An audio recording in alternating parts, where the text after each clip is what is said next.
Hello everyone, my name is Kiran Ligeti. I mean UX designer. ఈ వీడియోలో ఏం చెప్పబోతున్నానంటే యూఎక్స్ డిజైనర్ కావాలంటే ఏం నేర్చుకోవాలో చాలా సింపుల్ వేగా చెప్తాను. ఈ టాపిక్ పైన చాలా వీడియోస్ చేసిన నా ఛానల్లో, చూడండి మీకు అర్థమవుతుంది. దాంట్లో భాగంగానే ఇది ఒక వీడియో. అంటే యూజర్ ఎక్స్పీరియన్స్ డిజైనర్ కావాలంటే బేసిక్గా లెర్నింగ్ ఎలా స్టార్ట్ చేయాలి, ఎట్లా కంప్లీట్ చేయాలి, ఏం నేర్చుకుంటే నువ్వు యూఎక్స్ డిజైనర్ అవుతావు అనేది చెప్తాను ఇప్పుడు. ఫస్ట్ వన్ ఏంటంటే డిజైన్ సైకాలజీ. డిజైన్ సైకాలజీ ఏంటంటే పబ్లిక్ అంటే పీపుల్ మన డిజైన్ ఎట్లా ఇంటరాక్ట్ అవుతారు, మన డిజైన్ ఎట్లా ఫాలో అవుతారు, మన డిజైన్ ఎట్లా అబ్జర్వ్ చేస్తారో, అందులో మన ప్రోడక్ట్ డిజైనింగ్లో వాళ్ళు ఎట్లా ఇంటరాక్ట్ అయ్యి ఒక టాస్క్ని ఎట్లా అచీవ్ చేస్తారు అనేది డిజైన్ సైకాలజీ కిందకి వస్తుంది. అందులో టాస్క్ ఫ్లోస్ ఉంటాయి. ఒక్కొక్క పర్సన్కి ఒక్కొక్క కలర్ డిజబిలిటీ ప్రాబ్లమ్స్ ఉంటాయి. కొంతమంది మౌస్ ఎక్కువ యూజ్ చేస్తారు, కొంతమంది కీబోర్డ్ ఎక్కువ యూజ్ చేస్తారు, కొంతమంది చాలా ఉంటాయి. చాలా డిఫరెంట్ వేగా డిజైన్ చేయాల్సి ఉంటుంది. ఈ డిజైన్ సైకాలజీ తోటి మనం వాటిని అచీవ్ చేయవచ్చు. డిజైన్ సైకాలజీ ఏంటంటే దానిపైన కూడా చిన్న చిన్న కోర్సెస్ ఉంటాయి. పేడ్ ఉంటాయి, నాన్ పేడ్, ఫ్రీ కూడా ఉంటాయి. ఫ్రీ కొన్ని మీరు ఆర్టికల్స్ చదివి మీరు ఆ డిజైన్ సైకాలజీని మీరు ఇంప్రూవైజ్ చేసుకోవచ్చు. నేను పెద్దగా ఏం చెప్పట్లేదు, పైసలు పెట్టి మరీ నేర్చుకోమనట్లేదు. డిజైన్ సైకాలజీ గురించి, డిజైన్ సైకాలజీ మీద యూఎక్స్ డిజైన్ సైకాలజీ అని ఆర్టికల్స్ కొట్టండి, మీకు దాని రిలవెంట్ డేటా వస్తుంది. సో డిజైన్ సైకాలజీ నేర్చుకోవడం అనేది చాలా ఇంపార్టెంట్. ఈ డిజైన్ సైకాలజీ ఏంటంటే పబ్లిక్కి నీ డిజైన్ని ఎట్లా షోకేజ్ చేస్తున్నావు, వాళ్ళు ఎట్లా ఇంటరాక్ట్ అవుతారో, వాళ్ళు నీ డిజైన్ని ఈజీ వేగా అండర్స్టాండ్ అంటే డిజైనింగ్ ఈజీ వేగా అంటే ఒక ప్రోడక్ట్ డిజైనింగ్లో చాలా టాస్క్స్ ఉంటాయి. ఆ టాస్క్స్ని ఈజీగా, యూజర్ ఫ్రెండ్లీగా అండ్ ఎలాంటి హర్డిల్స్ లేకుండా కంప్లీట్ చేస్తున్నాడా లేదా అనేది డిజైన్ సైకాలజీ కిందకి వస్తుంది.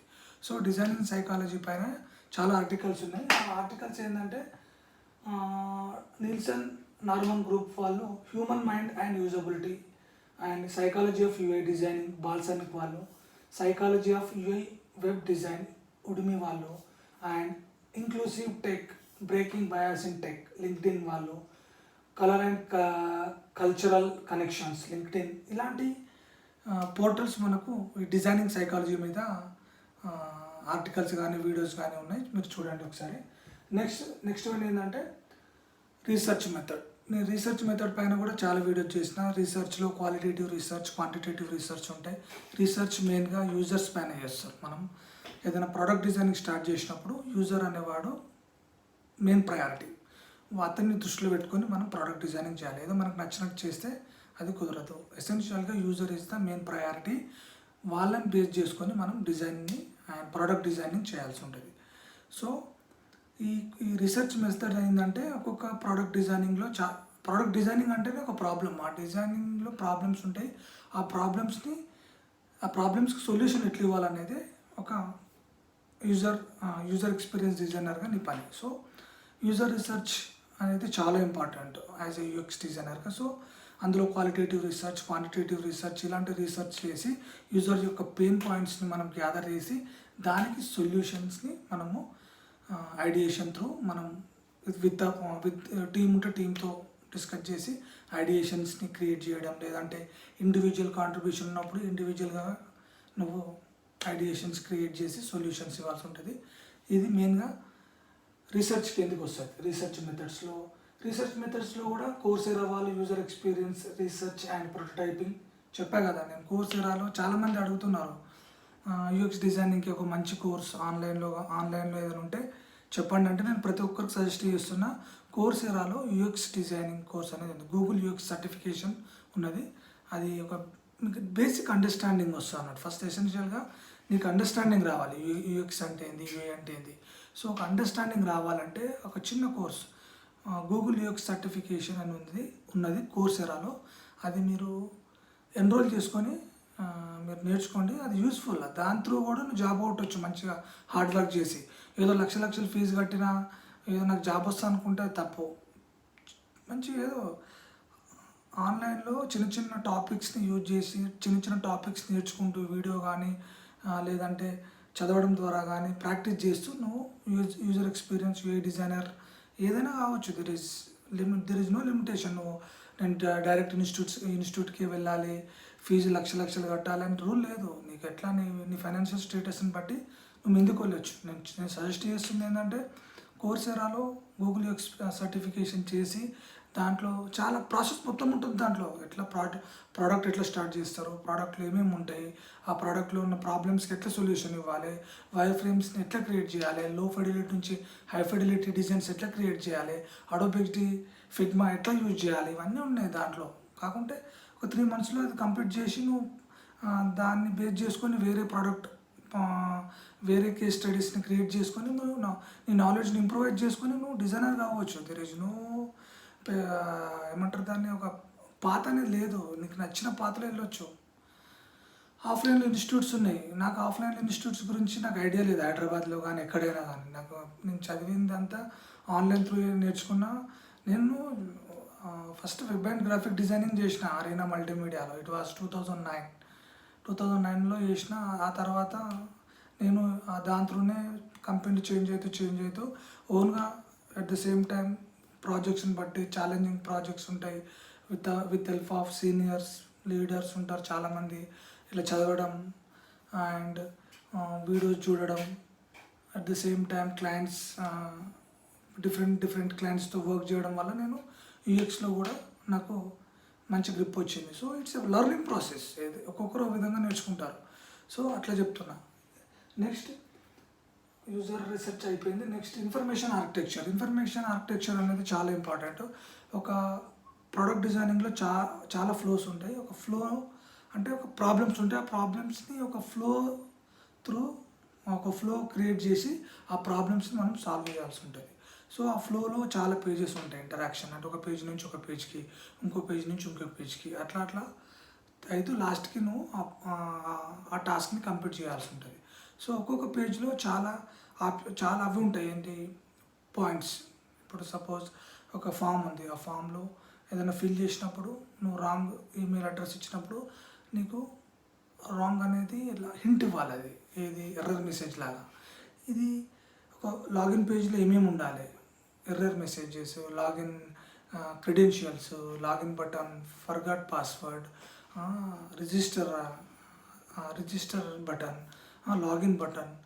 అండ్ నువ్వు డీటెయిల్స్ పేజ్లో ఉన్నప్పుడు ఒక ఇమేజ్ ఉండాలి. ఆ డీటెయిల్ ఒక ఇమేజ్ యొక్క నేమ్, ఆ ఇమేజ్ యొక్క description, add to cart button and చాలా ఉంటాయి. ఈ ఒక్కొక్క పేజీలో ఏమేమి ఉండాలి ఆప్షన్స్ అవన్నీ లిస్ట్ డౌన్ చేసుకొని ఆ పేజీలో ఉండేలాగా మనం అకామిడేట్ చేసుకుంటే ఆ పేజ్ నుంచి ఇంకో పేజ్కి ఒక యాక్షన్ ఎట్లా చేయాలి ఇవన్నీ మనము ఇన్ఫర్మేషన్ ఆర్కిటెక్చర్ త్రూ చేయాల్సి ఉంటుంది. ఒక పేజ్ నుంచి ఒక పేజ్కి ఏంటంటే ఒక పేజ్లో ఏమేమి యాక్షన్స్ ఉండాలి, ఈ పేజ్లో ఈ యాక్షన్స్ క్లిక్ చేసినప్పుడు ఇంకో పేజ్కి వెళ్తాం, ఆ పేజ్లో ఏమేమి యాక్షన్స్ ఉండాలి, ఇవన్నీ ఇన్ఫర్మేషన్ ఆర్కిటెక్చర్ త్రూ మనము చేయాల్సి ఉంటుంది. ఇన్ఫర్మేషన్ ఆర్కిటెక్చర్లో నువ్వు చేయాల్సిన పనులు నేర్చుకోవాలనుకుంటే ఉడిమి వాళ్ళు ఇన్ఫర్మేషన్ ఆర్కిటెక్చర్ ఫండమెంటల్స్ ఉడిమి వాళ్ళు ఇస్తున్నారు. Micro copy and UX writing the complete course Udemy చాలా ఫ్రీ అనుకో, చాలా తక్కువ ఉంటుంది ఎన్రోల్ చేయడానికి. సో అందులో కూడా నేర్చుకోవచ్చు. Coursera web design strategy and information architecture Coursera వాళ్ళు, writing compiling digital copy Nielsen Norman Group వాళ్ళు, ఇట్లా చాలామంది ఈ ఇన్ఫర్మేషన్ ఆర్కిటెక్చర్ పైన కోర్సెస్ కానీ ఆర్టికల్స్ కానీ ఇస్తున్నారు. మీరు చదవండి. Next wireframing and prototyping, దీనిపైన చాలా టాపిక్స్ చెప్పాను. ఎప్పుడైతే మనము ఐడియేషన్ స్టేజ్ అయిపోయాక నీకు నీ మైండ్లో రఫ్ స్కెచెస్ అయిపోయాక లో fidelity high fidelity wire framings తర్వాత ప్రోటోటైప్ డిజైన్స్ ఇవన్నీ అన్నట్టు చెప్పండి. దీనిపైన చాలా టాపిక్స్ ఉన్నాయి. నా ఛానల్లో చెప్పండి, నా ఛానల్లో చూడండి, మీకు అర్థమైపోతుంది. వైర్ ఫ్రేమింగ్ ప్రోటోటైపింగ్ కూడా నేను నా ఛానల్లో వీడియోస్ చేసిన, మీరు చూడండి. Wire framing prototype is nothing but ఒక ప్రాబ్లమ్కి ఒక సొల్యూషన్ ఐడియేషన్స్ వచ్చిన తర్వాత ఆ సొల్యూషన్ని నువ్వు ఒక లేఅవుట్ స్ట్రక్చర్ లో ఫిడిలిటీ నుంచి లో ఫిడిలిటీ వైర్ ఫ్రేమ్స్ నుంచి హై ఫిడిలిటీ వైర్ ఫ్రేమ్స్ నుంచి హై ఫిడిలిటీ మాకప్స్ ఎట్లా డిజైన్ చేయాలో కూడా నా ఛానల్స్లో పెట్టిన, మీరు చూడండి. ఈ ప్రోటోటైపింగ్ వైర్ ఫ్రేమింగ్కి చాలా టూల్స్ ఉన్నాయి ఆన్లైన్లో. పెద్ద కోర్సుల గురించి అవసరం లేదు. చెప్పా కదా, కోర్సెరాలో కూడా ఇది సేమ్ వైర్ ఫ్రేమింగ్ ఎట్లా వేయాలి అండ్ ప్రోటోటైపింగ్ ఎట్లా వేయాలో కూడా ఉన్నది, దాంట్లో చూడండి ఒకసారి. Next interaction designing is nothing but UX designing కిందికే వస్తుంది, ఫరీ కావాల్సిన అవసరం లేదు. యూఎక్స్ డిజైనింగ్ అన్నా, ప్రొడక్ట్ డిజైనర్ అన్నా, ఇంటరాక్షన్ డిజైనర్ అన్నా ఇవన్నీ ఒకే కిందికి వస్తాయి. జస్ట్ ఒక్కొక్క కంపెనీలో ఒక్కొక్క విధంగా ఆ టెక్నికల్ వర్డ్ అనేది ఆ డిజిగ్నేషన్ బట్టి చేంజ్ చేస్తుంటారు. ఇంటరాక్షన్ డిజైనింగ్ అన్న ఒకటి. ఒక ప్రోటోటైప్ ఏంటంటే ఒక పేజ్ నుంచి ఒక పేజ్కి ఎలా వెళ్తాం అనేది ప్రోటోటైపింగ్. ఇంటరాక్షన్ ఏంటంటే ఒక్కొక్క పేజ్లో చాలా ఇంటరాక్షన్స్ ఉంటాయి. సపోజ్ ఒక ఫేవరెట్ ఐకాన్ ఉంది, అది క్లిక్ చేసినప్పుడు ఫిల్ కావాలి, ఎందుకంటే ఆ ఫేవరెట్కి యాడ్ అవుతుంది. అట్లా ఇవన్నీ ఇంటరాక్షన్స్ అంటారు. చిన్న చిన్న మైన్యూర్ డీటెయిల్స్ని మనం మిస్ చేయొద్దు. సో అప్పుడు ఇంటరాక్టివ్ వేలో చూపించాలి. ఒక పేజ్ నుంచి చిన్న చిన్న టైనీ యానిమేషన్స్, ఇంకో పేజ్ నుంచి ఇంకో పేజ్కి వెళ్తున్నప్పుడు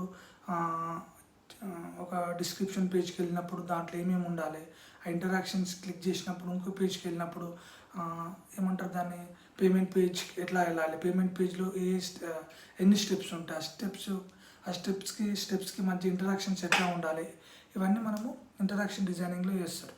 ఓకే. సో ప్రోటోటైపింగ్ ఏంటంటే పేజ్ టు పేజ్ ఇంటరాక్షన్. ఒక పేజ్లో లాగిన్ క్లిక్ చేయగానే హోమ్ పేజ్కి వెళ్తాం. హోమ్ పేజ్లో సపోజ్ ఏదన్నా బటన్ క్లిక్ చేసినా, లేదంటే ఏదన్నా అబౌట్ అస్ క్లిక్ చేసినా, లేదంటే ఏదైనా బాక్స్ని క్లిక్ చేసినప్పుడు డీటెయిల్స్ పేజ్కి వెళ్తావు. అది ప్రోటోటైపింగ్. జస్ట్ ఒక పేజ్ నుంచి ఒక పేజ్కి ఇట్లా వెళ్ళిపోతావు, ఇట్లా నువ్వు అచీవ్ చేస్తావు ఒక సొల్యూషన్ అని అంటారు. అదే ఇంటరాక్షన్ డిజైనింగ్ ఏంటంటే చిన్న చిన్న minute details, tiny animations use చేసి మనం ఇంటరాక్టివ్ వేలో చూపించాలి, చిన్నవి మర్చిపోకుండా. అంటే ఒక రియలిస్టిక్ ఎగ్జాంపుల్ లాగా చూపించాలి. ఇప్పుడు రియల్గా ఒక ప్రోటోటైప్ అంటే రియల్గా ఇప్పుడు మనం డెవలప్మెంట్ తర్వాత ఒక అప్లికేషన్ ఇన్స్టాల్ చేసుకుంటాం కదా, రియలిస్టిక్గా ఎట్లా ఒక యూజ్ చేస్తావో అట్లా ప్రోటోటైప్ ఇంటరాక్షన్ డిజైనింగ్లో మనం చేయాల్సి ఉంటుంది.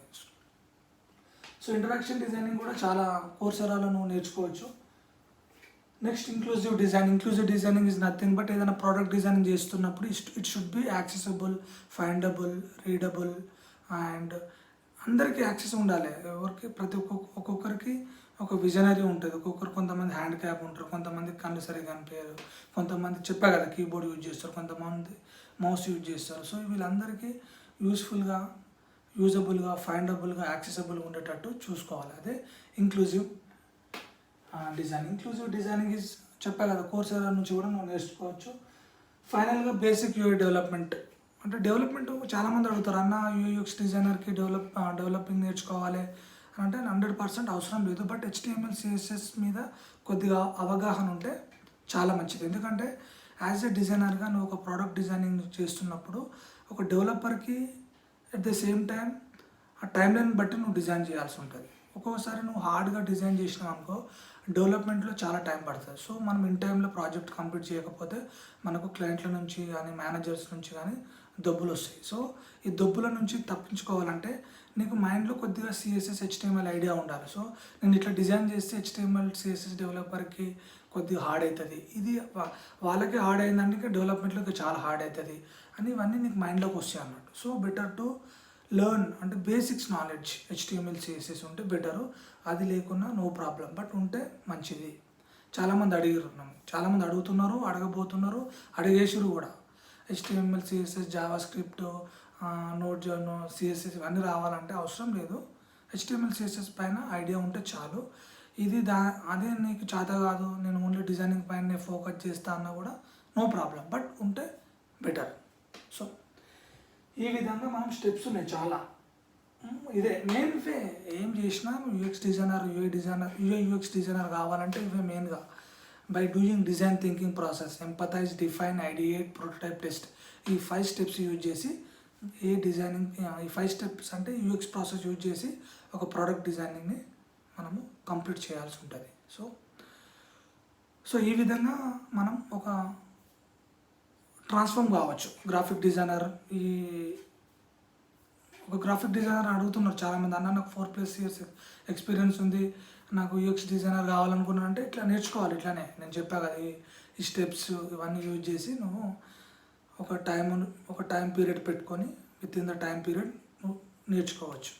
UI డిజైనర్ అయినా అంతే, graphic designer, UI designer, web designer, ఎవరికైనా UX డిజైనింగ్ పైన ఐడియా కోసం అయినా, లేదంటే ఒక ఫ్రెషర్ ఆర్ ఒక బిగినర్ నేను ఒక UX డిజైనర్ కావాలనుకున్నా సేమ్ ఇవే స్టెప్స్ యూజ్ చేసి నువ్వు డిజైనర్గా కావచ్చు. బట్ ఎసెన్షియల్గా నీ హార్డ్ వర్క్ అనేది చాలా ఇంపార్టెంట్. చాలా ఇట్స్ నాట్ సో ఈజీ, ఏదో ఒక రోజు చూడంగానే అయిపోతుంది. Just it's a practice, learning process అన్నట్టు. ఏదో నేర్చుకోగానే అయిపోతుంది ఇది. Still I'm learning. ఒక్కొక్క ప్రాజెక్ట్ని బట్టి ఒక్కొక్క ప్రాజెక్ట్ని బట్టి ఛాలెంజెస్ వస్తాయి. ఛాలెంజెస్ని ఓవర్కమ్ చేయాలంటే మళ్ళీ నువ్వు కొత్తగా నువ్వు ఎక్స్ప్లోర్ చేయాలి నెట్లో కానీ, by doing user research, by learning, క్లయింట్ల నుంచి ఫీడ్బ్యాక్ తీసుకోవడం, క్లయింట్ల నుంచి ఏమంటారు దాన్ని ఇన్ఫర్మేషన్ తీసుకోవడం, క్లయింట్లతో ఇంటరాక్టివ్ అవుతూ, కొలాబరేషన్ అవుతూ, వాళ్ళ నుంచి ఫీడ్బ్యాక్ తీసుకుంటూ, మన యొక్క ఐడియేషన్స్ని వాళ్ళతో షేర్ చేసుకుంటూ మనం ఒక ప్రాబ్లమ్కి సొల్యూషన్ ఇవ్వాల్సి ఉంటుంది ఎక్కడైనా. This is what I would like to say for this video. Life is short, enjoy your moment, be honest, never give up. Thank you.